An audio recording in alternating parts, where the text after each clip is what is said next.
I've tried recording this video so many times and it's just not going well, so I'm just gonna sit on my bed with this little vlogging camera and talk to you guys.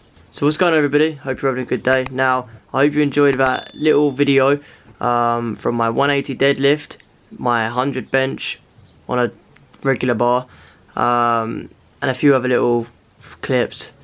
Yeah, this has been my training this week.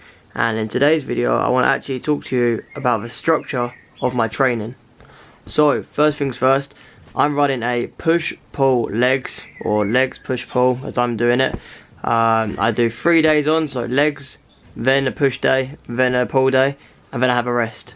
Okay, whether I need the rest or not, I still have it. So, I do 3 days on, 1 day off. And for me, that means you don't get overtrained and you're not overlapping with any soreness. And you can continue to run the program for a while. Now, the other thing I do with that is I switch it up nearly every session, so I don't just go for like 8 to 12 reps every single session. I vary it like completely. So especially on compounds, I'll do like a 4x4 on bench, and then the week after I'll do like 3x12, and then I'll just do like a couple singles, and then like a couple triples, and then I'll do like a 5x5, like just completely varying it, ultimately working up to like a 1 rep max over like the course of a month, 2 months. I try not get in the trap of just hitting a 1 rep max every single time, but sometimes it is kind of tempting. But I always work up to a single, and then I'll go back down and do my working sets, so it kind of works anyway. I don't just end on a 1 rep.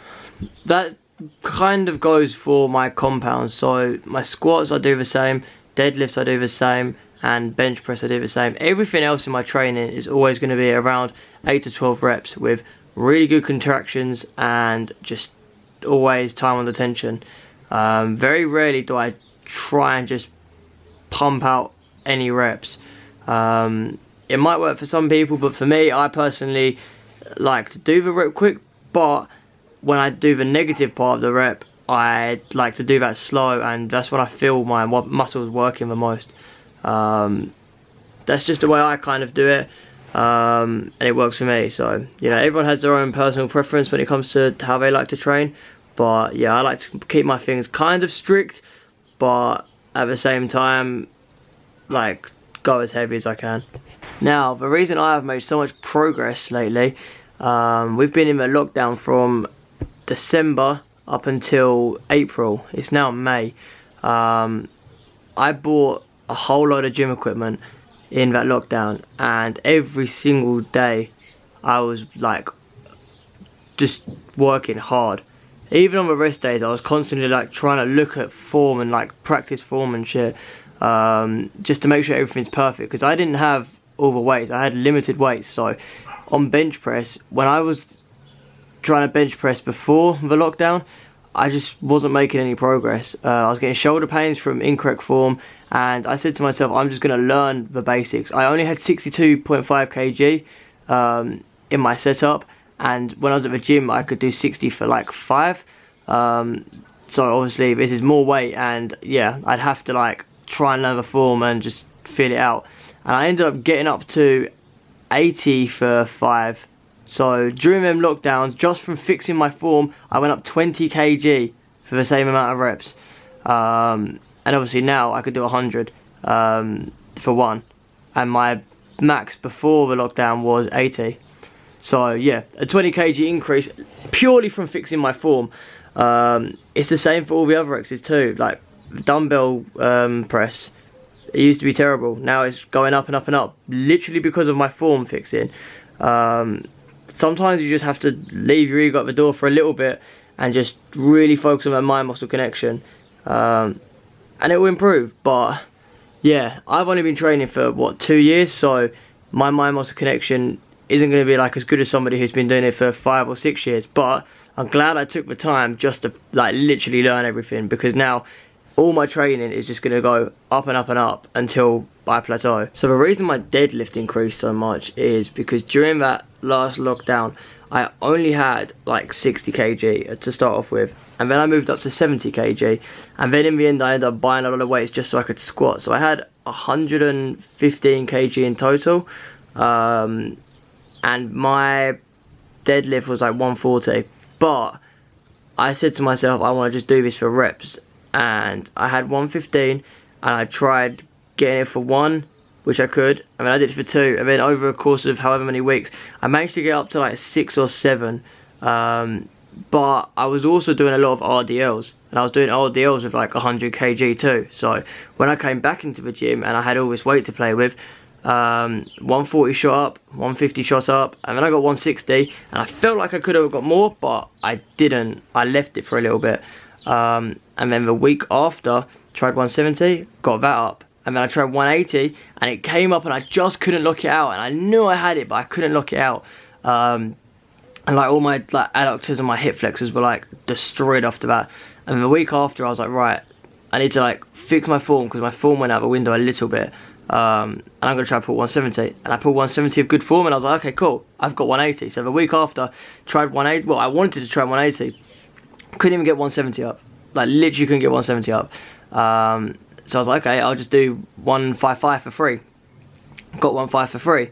And then literally yesterday I hit a 180, and it came up kind of quick. It was only the lockout that was hard, but it felt pretty easy. My form was okay. My hips could have been maybe a little lower, which is probably why the lockout felt so hard. But yeah, that came up kind of alright. So 200 could be on the cards in the next few months, maybe.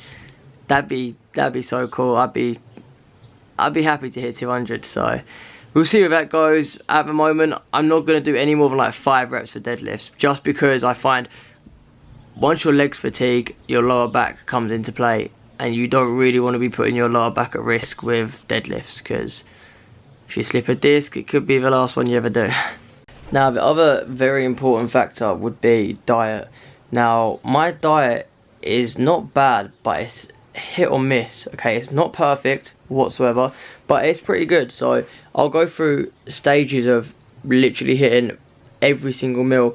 180 grams of protein, however many carbs, good fats, and it's very easy to stick to. However, with my job, sometimes I'll be busy all day and I won't be able to go back to the office, so I won't be able to have my chicken and rice, which is where the majority of my protein comes from, which means I'll have to go to like shops and get like their sandwiches, which are obviously not good.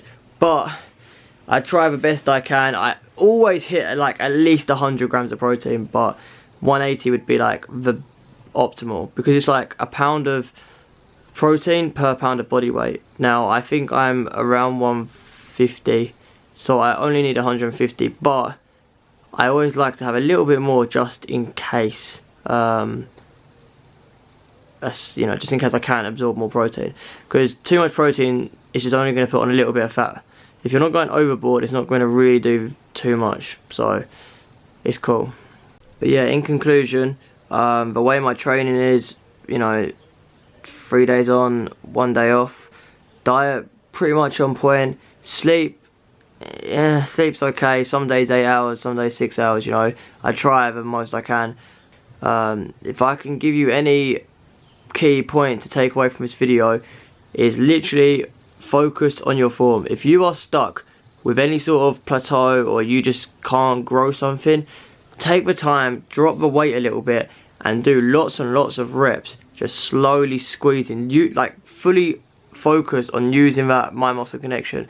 I'm mainly talking about like back and chest, but it can be other things such as your biceps. If you're just throwing up the weight and you're using like momentum, and you're using your front delts, and you're using your back, like, you're not going to be using your biceps, okay? All your biceps are is to flex the elbow. That's it.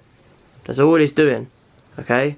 So if you're throwing everything, you're incorporating other muscle groups which aren't going to be putting more stress and tension on your bicep fibers. Yeah, I hope you guys have enjoyed this video. If you want to know my full training program, then I can make a video on that. I could do a video for my push day, my pull day, and my leg day. I can do a what I eat video. I'll do everything. I'm going to work my way through every single video until there's no more videos left to make. But if you guys have enjoyed this video, make sure you give it a thumbs up. And I'll see you guys in the next one. Peace out.